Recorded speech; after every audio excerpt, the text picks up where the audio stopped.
Israel Hamas जंग खत्म होने की जगह और शदीद होती दिखाई दे रही है। ईरान हामी हौसियों ने अब हमले की शिद्दत की चौथी लहर का ऐलान कर दिया है।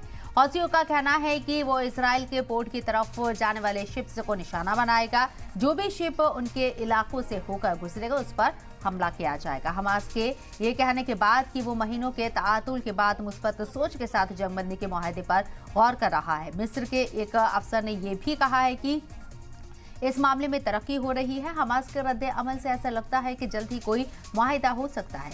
नवंबर में एक हफ्ते की जंगबंदी के दौरान 240 फिलिस्तीनियों के बदले 105 से ज्यादा बंधकों को रिहा किया गया। इजराइल का मानना है कि अक्टूबर के दौरान हमास ने 129 बंधकों को बंदी बना लिया था। ये खबर ऐसे वक्त में आई है जब यूएन ने वार्निंग दी है कि फिलिस्तीनी इलाकों के तामीर नौ के लिए ऐसी कोशिशों की जरूरत होगी जो सेकेंड वर्ल्ड वॉर के बाद से नहीं देखी गई हैं। यूएन की रिपोर्ट में कहा गया है कि गाजा में जमींदोज घरों को फिर से बनाने में 80 साल लग सकते हैं। इस बीच फिलिस्तीन कैदी एसोसिएशन ने कहा है कि 4 महीने की हिरासत के बाद इजरायली जेल में एक सीनियर गाजा डॉक्टर की मौत हो गई है। उन्होंने अल शिफा अस्पताल में ऑर्थोपेडिक्स के चीफ अदनान अल बुर्श की मौत को कत्ल बताया।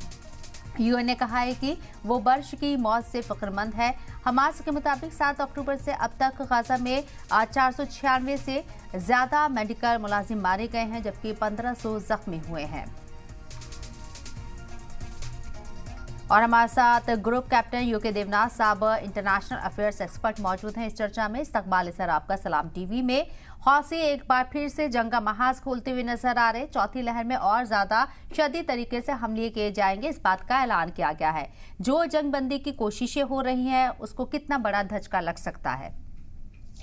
जी हाँ शबनम जी, पूरी दुनिया ये उम्मीद कर रही थी कि इस वक्त हमास और इजराइल के बीच में जो जंग चल रही है उसके ऊपर आस्ते आस्ते कंट्रोल आ जाएगा, लेकिन ऐसा लग रहा है कि शायद ये जंग और कुछ दिन और चलेगी।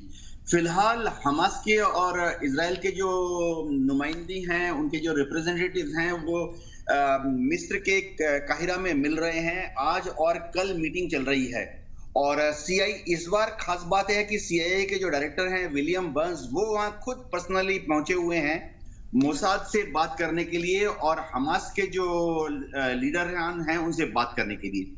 हाँ,